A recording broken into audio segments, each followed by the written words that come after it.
All right, welcome to the show, y'all. Hope everybody out there is having a great day. We are about to kick it off in just a second here with MAGA Armageddon. It is the absolute apocalypse when it comes to the polling numbers on the right. The question is, does that even matter? Does that even matter that the public is now completely and utterly fed up with their right-wing bullshit? So we'll talk about that. We also have AOC tells the actual truth about the ICE Gestapo thugs that the media won't show you. We'll dive into that. Got some clips of her giving interviews. We also have a video so immensely stupid that you have to see it to believe it. I'm not even going to tease any further than that. Just stick around and you'll know exactly which segment I'm talking about. And then later on, the Democrats are failing us when it comes to fighting back against these fascists. And Israel was just caught paying a bunch of these MAGA hack influencers $3 million. They are buying positive coverage. In the same way, we just discussed, I believe it was yesterday, ICE is paying millions of dollars to buy positive coverage from MAGA hack influencers. So apparently, the entire right-wing media ecosystem is just completely and utterly astroturfed. That's what it is. It's all fake. It's all, people getting paid to spew the opinion that they were programmed to say. So we have all that and more. You guys know the drill, man. Everybody please do me a big favor and subscribe to the channel if you haven't. You can also click that bell icon that makes it so that you get a notification every time a video drops. Remember, YouTube kind of tries to bury political content, so clicking that bell icon is kind of a big deal. It helps out massively. You can also support the show on Patreon, y'all. Remember, I've never had a conversation with an advertiser or done an ad read. This is real independent media. I'm very proud of that fact, and you guys made that possible, so thank you for your support, even if it's just $2 a month or what have you. It makes a world of difference. You guys can also sign up for Crystal Kyle and Friends on Substack. That link is below. We're going to have Peace go on this week. I'm really looking forward to talking to him. And go subscribe to Corin's World. Of course, we do live Kyle and Corin episodes every Monday night at 8:30 p.m. Eastern Time. It's a lot more relaxed than this. We shoot the shit. We take some super chats and have some fun. So definitely come hang out with us there as well. All right, so let's go ahead and dive right in, y'all. So I'm telling you, man, I've never seen a collapse like this in such a short time frame. Trump has been in office for about a year. And, it probably is a record collapse. It probably is. Usually it takes longer than just a year for the numbers to become this shitty. But he found a way of going lower than low. So let's start with this one. We have some numbers specifically here with Gen Z, and take a look at this. What about the kids? Perhaps no group swung more in the 2024 election than younger voters. They were decisive in Donald Trump's win. We've got new data this morning on what they think now. With us now, CNN Chief Data Analyst Harry Enton. There have been some pretty big shifts here. Yeah, these guys are swingers. That's what we're talking about here. Take a look here. Generation Z. John like that. Gen Z, party ID margin, Dems versus the GOP. In 2024, look at this. It was just a 6-point margin between the Democrats and Republicans. Democrats just led by 6 points. Very small. Remember, Donald Trump did very well for a Republican candidate amongst the youngest part of the electorate. But take a look here. 2025. Hello. A huge widening of the lead for Democrats among Generation Z. Guys, I know I make this point all the time, but I'm going to continue making it because it's super important. This is with the Democrats not even fighting. This is with the Democrats taking the Hakeem Jeffries and Chuck Schumer approach, which is like, everybody shut the fuck up, everybody step aside, everybody go hide in the corner, and let the Republicans hang themselves because they're really stupid and they're really bad at governing, and they'll ruin everything because they have a satanic, sadistic ideology, and if you give them free reign, they will ruin everything, and people will come running back to us. Well, I always told you guys, that's true. I told you that was true. But the difference is, instead of being up this much, you'd be up double the amount if you actually fought as well. Right? Instead of being up 20, you'd be up 30 or 40 if you actually fought, instead of just letting them hang themselves. So that's the part that they'll never agree to, because Chuck Schumer and Hakeem Jeffries, they don't actually want to do anything. They're not actual lefties, so they don't really care. They just want to run on, we're not MAGA, but we won't do shit.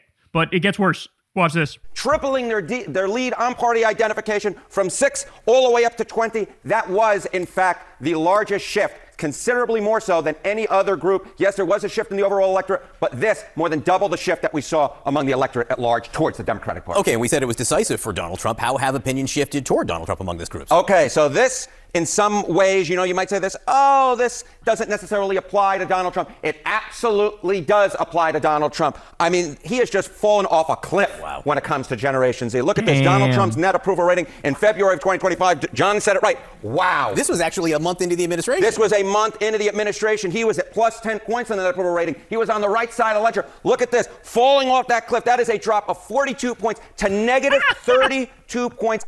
A drop of 42 points.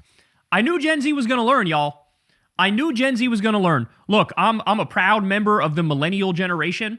And when I tell you what Gen Z is going through right now with Donald Trump is exactly what us millennials went through. And if you're a millennial in the audience, you can attest to this, right?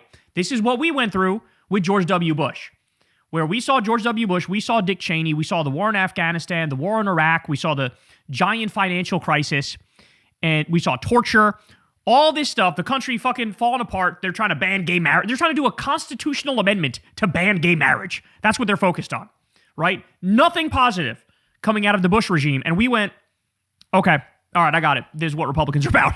That's what we took one look at that and said, okay, bad. That's bad. And so now you're getting the sense that the younger generations, they're learning the hard way too. Where it was basically like an even split, or whatever, Democrat plus 6 or something like that among Gen Z in the last election. And now's the wake up call. Now's like, oh, I see. So it's a shame that anybody has to learn the hard way, but they learn the hard way. 42-point drop in a year. On the net approval rating amongst Generation Z, my goodness gracious, this, as I said, is a very swingy group, and it has swung very much away from Donald John Trump. And you're seeing the same thing, by the way, with independents. You're seeing the same thing with Hispanics. These groups that shifted towards the right in the last election, now they're running away at 1,000 miles an hour. All right, but I got more for you. So you think those poll numbers are bad? Let's talk a little bit about this Greenland thing. So Trump keeps repeating, we're going to take Greenland, we're going to own Greenland. And he says stuff like, we have to have it. We have to have it for security reasons. I love the fact that he says that, because think about the response to that. We have to have it for security reasons. Well, can't Greenland say, or Denmark say, what about our security? What about us being secure from you invading us? What about that? It's amazing how myopic you have to be if you're an imperialist. Nobody else counts. And that's the thing. They unhuman you. You're not human anymore. So you don't count. We're the only ones that count. We have to have it. And of course, they want the natural resources. And of course, the billionaires wanted to make it a freedom city. Got all these problems with it, right? So here's just one example. But Trump tweeted about this the other day again, saying, we have to have it. We're going to take it. He also said this right here. Watch. On Greenland, sir, the premier of Greenland said today, we prefer to stay with Denmark. Do you see that as the final word? Who said that? The premier of Greenland. Well, that's their problem. That's their problem. I disagree with him. I don't know who he is. You don't know who he is? The premier of Greenland? You're talking about stealing it, and you don't know who the premier is? Don't know anything about him, but that's going to be a big problem for him. This is now a mobocracy. It's also a kakistocracy. It's also an oligarchy. But he's a mob boss. That's what he is. That's how he acts. Don't believe me? Go look at his relationship with Roy Cohn, a mafia lawyer. That guy taught him a lot. And one of the things he taught him was never fucking admit that you're wrong and always go on the offense. And that's exactly what he does all the time. He's a mafia boss leading the country. He's a gangster. He's a thug. Okay?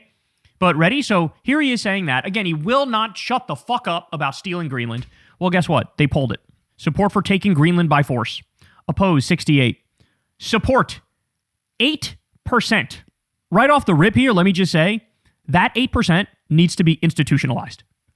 That 8% needs to be, they need to go to a re-education camp. Some shit. If 8% of the country is saying, yes, let's illegally and offensively invade Greenland and steal it and just take their natural resources and fuck what they say, you're getting to mental illness territory, in my opinion. You're not going to be able to function in a civilized society. You're not going to treat people with the autonomy and the independence that they deserve. You're like a menace to people's rights. And so that's why I say Thorazine, straitjacket, lock them up, get rid of them. I literally have zero sympathy for that 8%. Zero. Now, having said all that, the idea that Trump appears like he's definitely going to do, with no congressional input either, by the way, is at 8% support. 8. 8. Now, stop and think. There will be issues where the Democrats have literally 85% support and they won't pull the trigger on it. They'll be like universal background checks for gun purchases. They're like, yeah, we're only at 80 or 90% in the polls. Can we get that up a little bit before we lift a finger? Meanwhile, Trump's got something at 8%. He's like, I'm going to steal it. I'm going to take it. We're going to do it. It's going to be incredible. You're going to love it. We're going to take Greenland. We're going to own Greenland. But guys, amazing. There was one other poll that came out also on this same issue. I will admit, in this poll, the number skyrocketed to a whopping 10%. So that 10%, lock up that 10%, right? But man, this is nothing. And he's committed to this idea. This is crazy. How do you drag a country into rank fascism when like only 35% is down for it? And even that, if you put it as blunt as should we do fascism, it'd probably drop even more than that. It's just so crazy that we're all fucking being victimized by this asshole. He treats the country like he treats the underage girls that he took advantage of when he was around Jeffrey Epstein, right? No consent needed. I'm just going to do whatever the fuck I want. All right, but I'm still just getting started here. YouGov poll. Do you think the ICE agent should face criminal charges for shooting the woman in Minneapolis? Yes, 53. No, 30%. Among Democrats, 90% say face charges. 54% of independents say face charges. Only 14% of Republicans says face charges. So yet again, my theory of Republicans being demons, actual demons, is becoming more and more true by the day. But again, think about it, guys. Trump's approval rating right now is about 36%, and only 30% of the public say he shouldn't face charges, which means there's still some people who even support Trump who saw that video and said, yeah, he should face charges. That's kind of crazy. All right, more. 60% support criminally prosecuting any ICE agent who kills someone. Reducing ICE's size and funding is at plus 11, but the most incredible stat is, quote, keeping ICE in its current form is 10 points less popular than abolishing it entirely. Let me repeat that. It is more popular to abolish ICE entirely than keep it like it is right now. And watch as Democrats proceed to act like that's not true and the opposite is true. They'll be scared of their own shadow to say something like, abolish ICE. You'll have people like AOC who will have no problem saying it and has always said it, but then you'll have the old guard of the Democratic Party, which will not say abolish ICE, even though it's more popular than keeping ICE as it is right now. More. Approval of ICE overall. Disapprove, 57%. Approve, 40%. More. Americans say by 18 points, 53% to 35%, that Renee Good's shooting was not justified. Only 35% say Renee Good's shooting was justified, and like I said, that's basically the exact same number that still supports Trump. These are the Kool-Aid drinking fascist death cult members. That's what they are. So 35% of this country mentally is just gonzo. They're just done. But the same number that support Trump say the shooting is justified, which means the overwhelming majority of the country say the opposite. All right, how about this? Net support for abolishing ICE. All, +3. It's above water to abolish ICE now in this country. And again, let me reiterate, at the beginning of Trump's term, it's the opposite. I told you guys, law enforcement, historically, if you look at polling data, law enforcement is generally viewed by the American people as, they like it. They like it.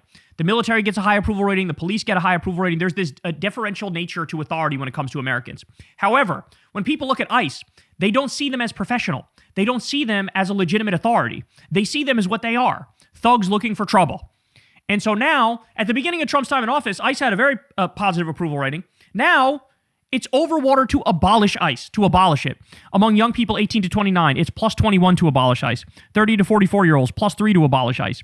Of course, Gen X is the one that's the most behind. 45 to 64 years old, they're -6 on abolishing ICE. But even among 65-year-olds and older, it's like dead even, -1. So that is incredible. That's incredible. Democrats +65 abolish ICE. And you're going to have a bunch of Democratic politicians now say, I don't want to abolish it. I want to reform it. That's going to be their fucking bullshit dodge. And finally, look at this. Centrist organization Third Way demanding Democrats not use the term abolish ICE the same day a new poll comes out showing that even moderates support abolishing ICE by a 10-point margin. So you can see here the new YouGov Economist poll, 46% support abolishing ICE, 43% oppose abolishing ICE. In other words, what we're looking at here with Democrats is a tale as old as time. They're literally having fights that go back to like 2018, where back then it was the less popular position to say abolish ICE, right? And they're going, well, it's still got to be like that here in 2026, and we got to be moderate by supporting ICE. No, bitch, they're the Gestapo. For the love of God, wake up. Realize what's happening in this country. Understand that this is actually Trump's stormtroopers. It actually is. That the whole point of it is implementing NSPM 7. They want to ban all dissent. They want to crack down on liberals and leftists. They want to make it so that you are not equal citizens. You don't have rights. And these are the people he's using to enforce that. That's why they're covering their faces. That's why they're committing crimes all over the place. This is the whole idea. Don't take my word for it. Go read Ken Klippenstein's reporting on NSPM 7, and you will understand very clearly this is the point. They are trying to basically make dissent illegal, and ICE is the way that they do it. So for you to come in and not say abolish ICE, you actually are trying to be the moderate wing of fascism, which is not a thing. It's not a thing. This is an agency, by the way, which was created like 20 years ago. It was created in like 2003 or some shit like that. Okay? This is not something that was like crucial for the country. And it's only been hyper-militarized since then. There's no accountability. Like I said, they cover their faces and get away with crimes all over the place. Where's the debate? Get rid of it. And now it's among Democrats, it is overwhelmingly popular to say abolish ICE.